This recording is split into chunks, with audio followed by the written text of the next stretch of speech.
So okay buddies, episode 2 की starting में ये बताया जा रहा होता है कि जो टाइटन है वो तकरीबन 100 साल पहले आए थे और वो इंसानों को खाते थे। टाइटन्स बहुत ज्यादा स्ट्रांग होते थे और उन्होंने ह्यूमैनिटी को तकरीबन खत्म ही कर डाला था। उन टाइटन्स से बचने के लिए इंसानों ने 3 दीवारों को बनाया और उन तीनों दीवारों को नाम भी दिए। पहली दीवार थी वॉल मारिया, दूसरी वॉल रोज और तीसरी वॉल सिना। इन्हीं दीवारों की वजह से ह्यूमंस सेफ रहने लगे। इसके बाद अगला सीन प्रेजेंट का होता है। यहाँ पर पूरे शिगानशिना डिस्ट्रिक्ट में टाइटन्स ने तबाही मचा रखी होती है और सभी लोग अपनी जान बचाने के लिए उनसे दूर भाग रहे होते हैं। यहाँ एक लेडी अपनी जान बचाने के लिए एक गली में घुस जाती है, लेकिन तभी एक टाइटन उसको ऊपर से देख लेता है। इसके बाद वो उसको पकड़ के खा जाता है। अगला सीन होता है हानिस का, जो कि एरन और मिकासो को जगह से दूर ले जाने लगता है, लेकिन तभी एरन उसके सर पे घूसा मारता है। हानिस उससे पूछता है कि आखिर एरन ने ऐसा क्यों किया। एरन हानिस से कहता है कि वो अपनी मॉम को बचा सकता था अगर हानिस उसको वहां से नहीं लेकर भागता तो, लेकिन हानिस उसको आगे पटक देता है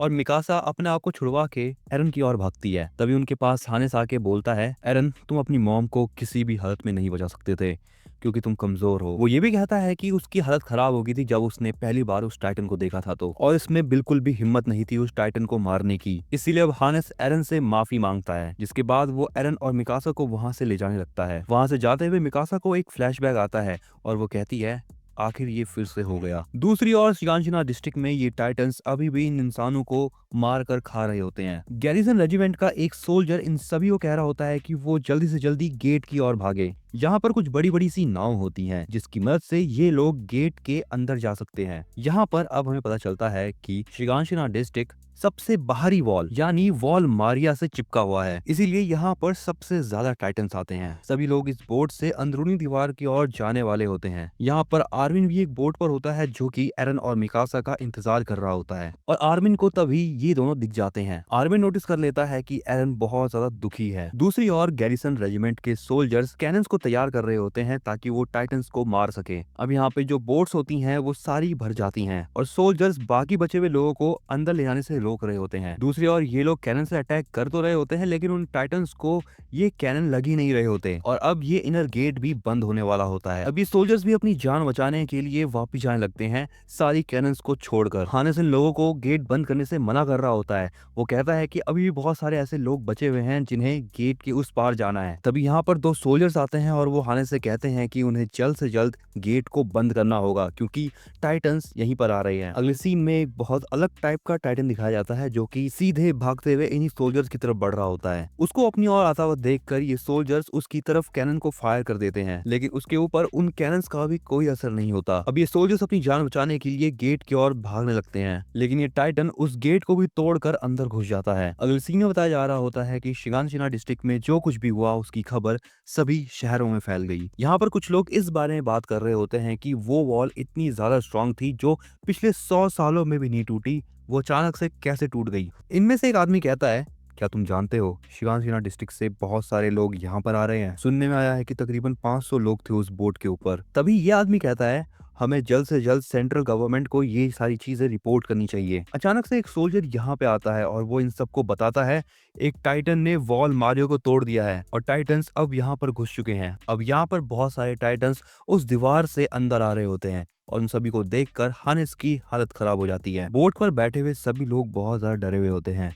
उनमें से एक आदमी कहता है, ये टाइटन्स फिर से इंसानियत को खत्म कर देंगे। एरन भी बैठा हुआ यहाँ पर ये सोच रहा होता है कि अब वो दोबारा अपने घर को कभी नहीं देख पाएगा। एरन को इस मोमेंट पर यही याद आ रहा होता है कि वो अपनी मॉम को इसलिए नहीं बचा पाया क्योंकि वो बहुत वीक है, और ऐसा हारिस ने कहा था। वो वीक इसलिए है क्योंकि इंसान वीक होते हैं, और क्या एक कमजोर बस रोने के अलावा कुछ नहीं जानता। एरन अब खड़ा हो जाता है और वो बोट के किनारे पे जाके कहता है कि वो अब एक भी टाइटन को नहीं छोड़ेगा, वो चुन चुन के सभी टाइटन्स को मार डालेगा। अगले सीन में बताया जाता है कि जितने भी बचे हुए लोग हैं अब से वो वॉल रोज के ही अंदर रहेंगे, और ये डिसीजन सेंट्रल गवर्नमेंट का है। टाइटन द्वारा किए गए हमलों से अभी तक 10,000 से ज्यादा लोगों की जानें जा चुकी है। अगला सीन होता है एरन के डैड का, जो कि एक घोड़ा गाड़ी में होते हैं। वो यही कह रहे होते हैं कि एरन, मिकासा और कार्ला बस तुम सेफ रहना। अगले सीन में एरन एक सपना देख रहा होता है। उस सपने के अंदर एरन के डैड उसको एक इंजेक्शन दे रहे होते हैं, लेकिन एरन ऐसा करने से मना कर रहा होता है उन्हें। इनके डैड उससे ये भी कहते हैं कि तुम उस तहखाने को मत भूलना, तुम्हें उसके अंदर जाना ही होगा। तभी यहाँ पर अचानक से एरन को भी होश आ जाता है और उसके सामने मिकासा होती है। मिकासा उसको बोलती है कि उसको बस एक बुरा सपना आया था। एरन मिकासा को बताता है कि उसको लगा कि उसने अपने डैड को देखा। मिकासा उसको समझाते हुए कहती है कि ऐसा कुछ भी नहीं है, वो बस एक सपना देख रहा था। एरन नोटिस करता है कि उसके गले में वही चाबी होती है जो कि उसके डैड ने उसको दिखाई थी एक बार। अब मिकासा एरन को यहाँ से चलने के लिए कहती है क्योंकि उसको पता चला है कि जो हायर अप्स हैं वो खाना बांटने वाले हैं। मिकासा एरन को बताती है कि जितने भी लोग शिगानशिना डिस्ट्रिक्ट से जिंदा बच गए हैं वो सारे लोग यहीं पर ही हैं। तभी यहाँ पर इनके पास चिल्लाते हुए आर्मिन आता है और वो खाना लेकर आया होता है। आर्मिन इनसे कहता है कि उसके ग्रैंडफादर ने उसको ये खाना दिया है खाने के लिए। लेकिन यहाँ पर इनके पीछे एक सोल्जर भी खड़ा होता है और वो इन तीनों को देखकर मुंह बना लेता है। एरन को समझ नहीं आता कि आखिर उस सोल्जर की दिक्कत क्या थी। आर्मिन एरन को बताता है कि यहाँ पर लोगों को देने के लिए पर्याप्त खाना नहीं है, इसीलिए शायद वो ऐसी शक्ल बना रहा है हमको देखकर, और जो उनको खाना मिल रखा है वही खाना उनको पूरे दिन चलाना है। यहाँ पर ये दोनों सोल्जर्स ये बात कर रहे होते हैं कि उनको अपना खाना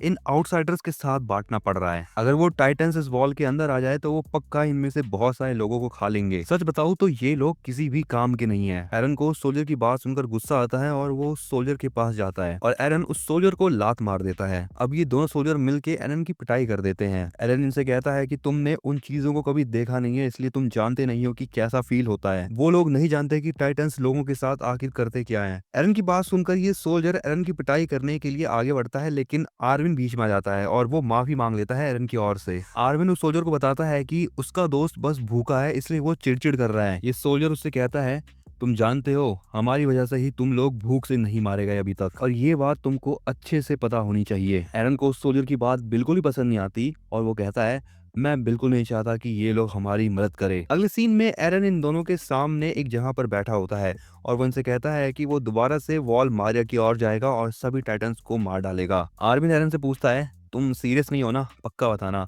लेकिन एरन चिल्लाते हुए कहता है मैं बहुत सीरियस हूँ, अभी मैं उन लोगों की तरह बिल्कुल भी नहीं हूँ जो कि कुछ भी नहीं करते और बस बहादुर होने का ढोंग करते हैं। जिसके बाद वो आर्विन की तरफ ये ब्रेड फेंक देता है। आर्विन एरन से कहता है तुम ऐसा मत करो नहीं तो तुम भूखे रह जाओगे। आर्विन एरन को समझाते हुए कहता है हम सच बताओ तो कुछ भी नहीं कर सकते बस दीवारों के अंदर रहने के अलावा। आर्मिन एरन से कहता है कि अब उसके भी मॉम और डैड मारे गए हैं। आर्मिन फिर से एरन से कहता है कि वो लोग कुछ भी नहीं कर सकते।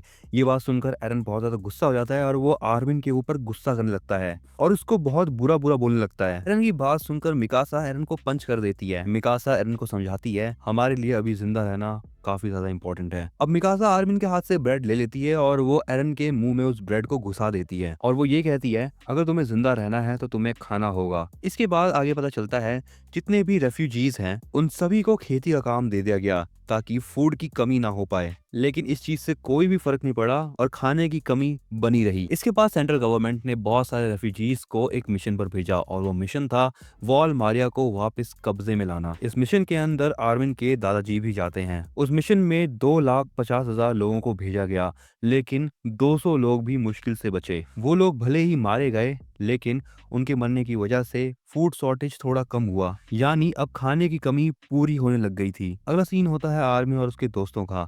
आर्मिन यहाँ पर अपने दादाजी की हैट को लेकर रो रहा होता है। एरन उसको समझाते हुए कह रहा होता है कि ये सारी गलती बस टाइटन्स की है। इसके बाद एरन आर्मिन से कहता है कि वो अगले साल कैडेट बनने के लिए अप्लाई करेगा। इसका मतलब ये है कि अब एरन भी एक सोल्जर बनेगा। एरन की बात सुनकर आर्मिन कहता है कि अब वो भी एक कैडेट बनेगा। जिसके बाद मिकासा भी कहती है कि वो भी कैडेट बनेगी। मिकासा ऐसा इसलिए करना चाहती है ताकि वो एरन को बचा सके। और इसके बाद अगला सीन होता है 104th कैडेट कॉर्प्स के क्लास एंट्रेंस का। इनका कमांडर होता है कीथ सैडीज। कीथ इन सबसे कहता है कि वो इनका स्वागत प्यार से नहीं करेगा। ये लोग अभी बहुत ज्यादा कमजोर हैं और ये बस टाइटन के खाने के अलावा और कुछ भी नहीं। अभी से लेकर अगले 3 सालों तक इन सभी को ट्रेनिंग दी जाएगी और उस ट्रेनिंग में इन सबको ये सिखाया जाएगा कि कैसे टाइटन से अपनी जान बचाई जा सके और लोगों की जान बचाई जा सके। और 3 साल के बाद इन सभी लोगों को टाइटन्स का सामना करना होगा। यहाँ पर इनके बीच में एरन भी होता है और वो मन ही मन ये डिसाइड करता है कि वो हर एक लास्ट बचे हुए टाइटन को मार डालेगा। इसी के साथ बड़ीज यहाँ पर ये एपिसोड था एंड। मैं मिलता हूँ तुमको जल्द ही नए एपिसोड में, तब तक के लिए तुम इस चैनल को सब्सक्राइब कर लो ऐसे ही कमाल की वीडियोस देखने के लिए।